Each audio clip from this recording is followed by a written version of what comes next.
J'ai pas d'explication. Honnêtement, j'ai pas d'explication à ça. Sur le moment, il me suivait. J'étais suivi. Pas dire que c'est des fantômes, j'en sais rien. Enfin, mais bon, maintenant, voilà. Je pense que toute l'histoire qu'il y a eu de Marimont, les objets, tout ça, voilà. C'est maintenant qu'il n'y ait rien quand même. J'en ai des frissons, Je cours. Parce que c'est vrai que voilà, avec tout ce que j'ai vécu, je me dis, voilà, je pense pas que je sois à ce point-là. Donc il y a bien quelque chose, quoi. Moi, je n'ai jamais eu d'apparition, de bruit ou de choses qui se passent. Il y a quelque chose. Pour moi, il y a quelque chose. En novembre 2022, le musée de Marimont a accepté de me recevoir le temps d'une nuit pour m'aider à l'écriture de mon second roman. Le but ? Errer de nuit dans des espaces incertains.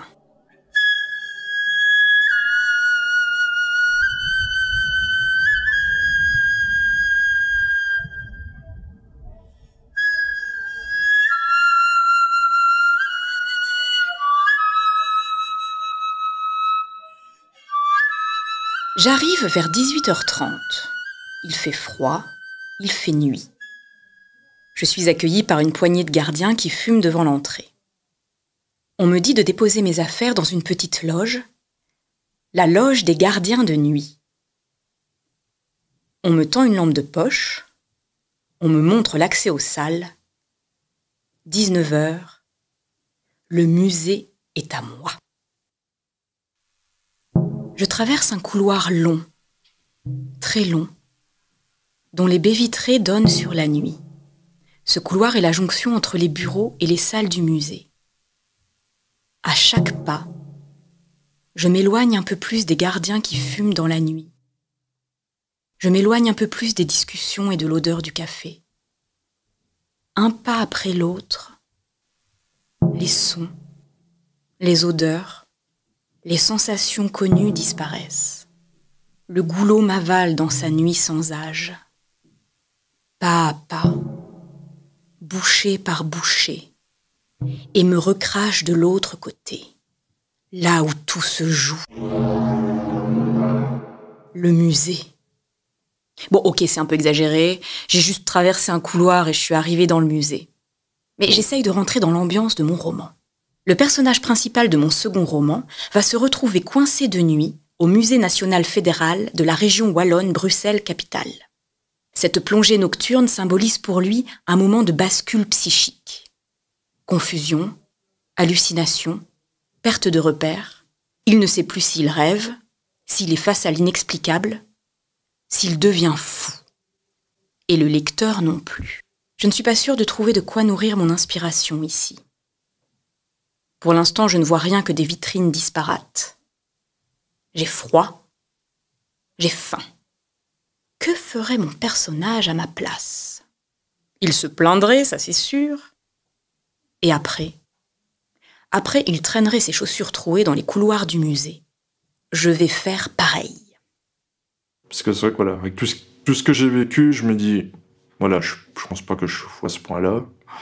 Donc il y a bien quelque chose, quoi. -1. Début de ma visite. Gère. La lumière de garde est décevante. Je m'imaginais dans un noir complet, avançant avec effroi, lampe de poche en main. Mais la demi-pénombre bleutée me permet de distinguer avec certitude les chemins que j'emprunte. Au -1, c'est le monde des tasses anglaises et des horloges arrêtées. C'est le monde du début du siècle et de la Grande Guerre. Et c'est le monde de la préhistoire. J'avance. Je sens une matière glissante sous mes pieds. Une vitrine. Dedans, 2 squelettes. Je m'installe un moment près d'eux et les observe. Celui de gauche est plus petit. Une femme sans doute ? Elle a des bracelets au poignet, le genre que je pourrais mettre. Sifflement de la soufflerie. Elle avait mon âge ? Plus jeune ? Rafale de vent. Est-ce qu'elle avait un prénom ? Une porte claque dans le bâtiment. Un rire quelque part, puis un autre, plus lointain. Les pas d'un enfant qui court dans l'herbe haute. J'entends le raclement d'un objet sur une pierre, un feu qui crépite. J'entends un ruisseau et quelqu'un qui saute dedans. Des paroles inintelligibles. J'entends le peigne en os dans une chevelure emmêlée, un chant, un air de musique. J'entends qu'on tape sur du bois. J'entends l'aiguille en os qui traverse la peau tannée du loup. Un enfant qui tète. Des pierres qui roulent, s'entrechoquent. La voix d'une femme, loin, très loin, plus loin encore que ce que l'imagination permet, à des milliers d'années d'ici. C'est quoi ça? C'est quoi ce bruit? Je me relève, regarde autour de moi. Je suis seule, évidemment. Mais en fait, il y a qui dans le musée? Je me rends compte qu'on ne m'a rien expliqué au fonctionnement du musée la nuit. Combien de gardiens il y a? Où sont-ils? Est-ce que je vais les croiser? Est-ce qu'ils savent tous que je suis là? Je laisse les squelettes et remonte d'un étage. Je pense qu'on ne s'en rend pas forcément compte, mais parfois au premier étage, quand on fait la ronde, on se sent un peu... Enfin, moi j'ai une... Pas suivre, je vais pas dire, mais une présence. Enfin si, quand même, qui suit quand même. Comme s'il y avait... Souvent, parfois je me retourne, je me dis, on dirait qu'il y a quelqu'un qui est derrière moi en train de me suivre pendant ma ronde, quoi. Mais ça se fait qu'au premier étage, par exemple. Étage 1. Salle de la momie. Je traverse la salle sans regarder les objets. Et j'ai repéré quelque chose de plus intéressant. Une chaise. Je m'assois, éteins ma frontale et fixe la momie. Peut-être avait-elle un éclat de rire cristallin, un regard rieur. Ou au contraire, peut-être a-t-elle passé sa vie à regarder au loin avec sérieux et détermination, et imaginer comment serait son futur. Ce serait un futur lumineux, ensoleillé, un futur sans famine, où la crue du Nil arroserait durant des milliers d'années les champs d'Ialou. Un futur où son corps resterait en paix parmi ses descendants et ses ancêtres, où son âme se régénérerait et volerait comme un faucon dans le ciel immortel de la Douate. Et elle est là, seule, dans le froid hivernal d'un couloir belge, sous mon regard curieux et impudique. Comme je l'ai dit, c'est une vraie personne, elle est là, momifiée, emballée, exposée, alors que c'est peut-être pas ce qu'elle aurait voulu. Au loin, j'entends une voix de femme. Quelqu'un discute dans le musée. La voix se rapproche. Je fais le tour de la salle. Personne.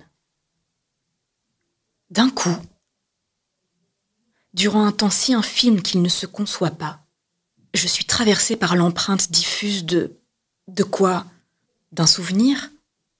D'un moment qui a existé? Quelque chose m'a traversée. Quelque chose s'est donné à voir dans un interstice. Est-ce que c'est le silence de la nuit qui permettrait ça? Qui donnerait un espace aux empreintes, aux souvenirs des objets? L'espace de se laisser apercevoir? Un murmure inaudible? Un silence habité.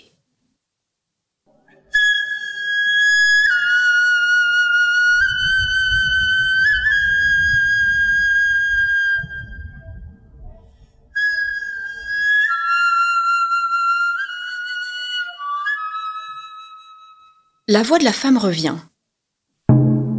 Je ne distingue pas ce qu'elle dit, mais j'entends la voix devenir de plus en plus forte. La gardienne va arriver. J'attends. Rien. L'architecture du musée doit faire résonner des sons de part et d'autre du bâtiment. Les gardiens doivent être quelque part, plus loin. Cette architecture n'a aucun sens. Elle paraît simple. Pourtant, on s'y perd. On va au mémorial. Et après, en fait, on va au deuxième étage, à pied. Donc on fait le tour du deuxième étage. Et après, en fait, on repasse par la salle B, où il y a la grande Cléopâtre au mur. Et on passe par là. Et après, je fais la salle B, C, D. Et je termine par la A, où il y a la momie. Donc j'arrive au deuxième étage, je descends dans la salle B. Et je fais B, C, D, où il y a le pavillon de T. Je fais la D. Donc, logiquement, j'étais censé arriver dans la salle A. Mais en fait, je ne me suis pas retrouvé dans la salle A. Je me suis retrouvé de nouveau dans la salle D. 23 heures. J'ai fait 2 fois le tour du musée. Je n'ai croisé personne.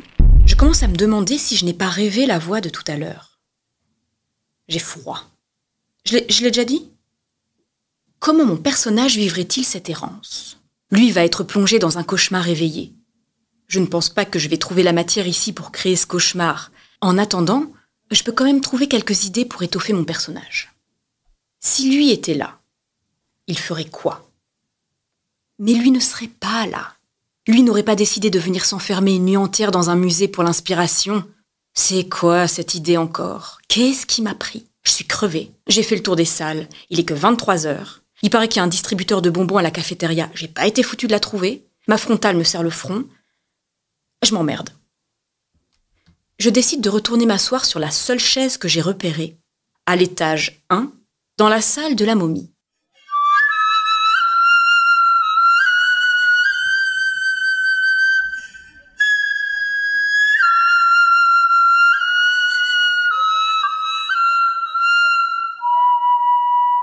« 23h30.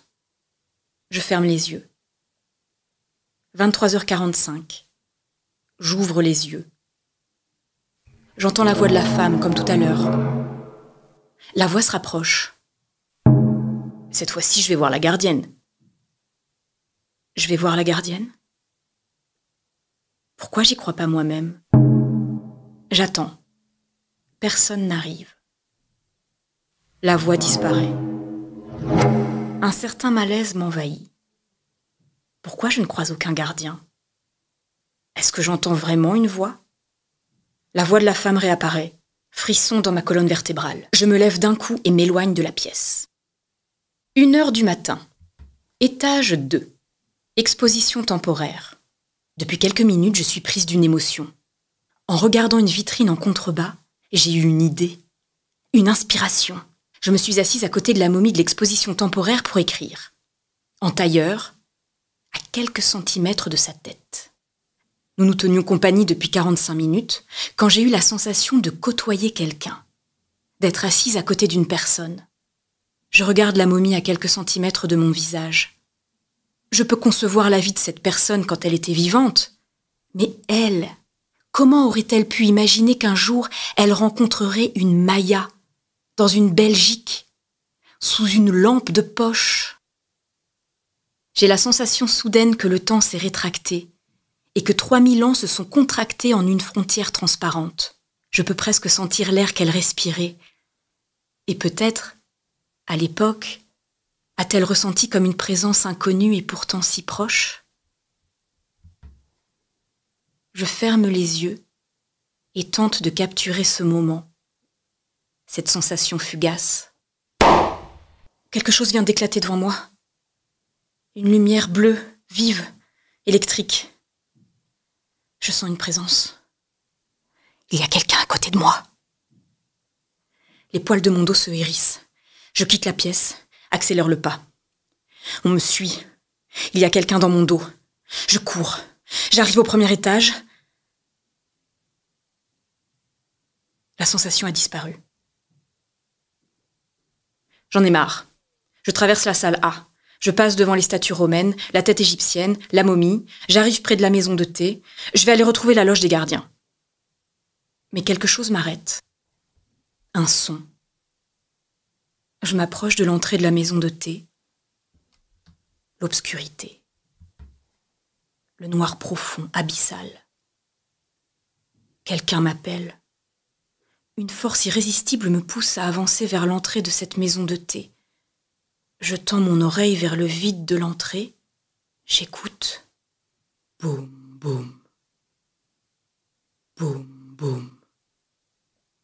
J'entends. Comme un battement de cœur. Une voix de plus en plus perceptible. Cette fois, j'entends. J'entends mon ancêtre, le plus lointain de mes ancêtres, couvert de boue rouge, petit, plus petit que les roseaux. Viens, Maya. Repose-toi un moment à l'ombre des roseaux qui balancent au vent. Tu repartiras plus tard. Je m'approche de la maison de thé, lève un pied pour passer la porte et entrer dedans. Viens, approche-toi un peu plus, enfonce ton visage. et découvre ce qu'il y a derrière. Maya! Quelqu'un a crié mon nom. Quelque part dans le musée. Je me retourne. Je regarde autour de moi mais ne reconnais pas l'endroit. Je crois discerner des arbres comme une forêt silencieuse. Je me mets à courir. Je n'entends pas mon souffle. Je n'entends que mon cœur qui accélère, qui pompe de plus en plus vite, et l'écoulement de mon sang dans mes veines, dans tout mon corps. J'émets un son, ne l'entends pas. Je pousse un cri, ne l'entends pas. Je m'arrête et hurle de toute mon âme, hurle vers les profondeurs noires. Je n'ai de réponse que le silence absolu et les battements de mon cœur. Et derrière le silence, des sons apparaissent. De plus en plus clairs, de plus en plus nombreux. Le hennissement d'un cheval, des jarres qui s'entrechoquent dans une carriole, une sandale qui claque sur un pavé, borborigme, frottement des cheveux contre les casques, rire, des pas sur l'herbe humide, le sabot d'un cheval, des langues inconnues, des langues oubliées, le bruit du fer, des osselets de jade, la forge qui chauffe, ritournelle, rire, pichet de vin qui tape contre la table, hurlement du loup, prière, incantation, cri de jouissance, sitar, clou qui transperce le bois, vol de fruits sur l'étal, course-poursuite, main coupée, fumigation, chant guerrier, berceuse, cuillère sur l'écuelle en terre, corde de bateau qui grince sur la coque, froissement de tissu, pieds nus sur la mosaïque, feuilles de palmier dans le vent, cornemuse, feu de bois, neige sur le manteau en fourrure, écu dans la poche, course dans l'herbe, un bruit démesuré crève la pénombre du bâtiment, un objet qui est tombé, quelque part dans le musée, un objet énorme. Je cours droit devant moi. Qui me suit? Qui me poursuit? Où est-ce que je suis? Où est-ce que je suis? Une pièce, une autre, la salle A, encore, les statues romaines, encore. Je sens une main se rapprocher de moi, une main froide, visqueuse, blafarde qui se tend vers mon dos pour le toucher. Je me cambre, ça va me toucher. Derrière moi, non, devant moi, il y a quelque chose qui bouge devant moi, une porte qui s'ouvre. Bah alors? Elle est pas morte? La loge des gardiens. La loge des gardiens. Petite, rassurante. Les gardiens qui fument, qui mangent. Un ordinateur. Un film. Rassurant. Rassurant. Je suis rassurée. Je suis rassurée. J'ai entendu votre collègue, la femme. On n'a pas de collègue. On est 3 dans le musée. Nous 2 et vous. Et nous, on n'a pas bougé.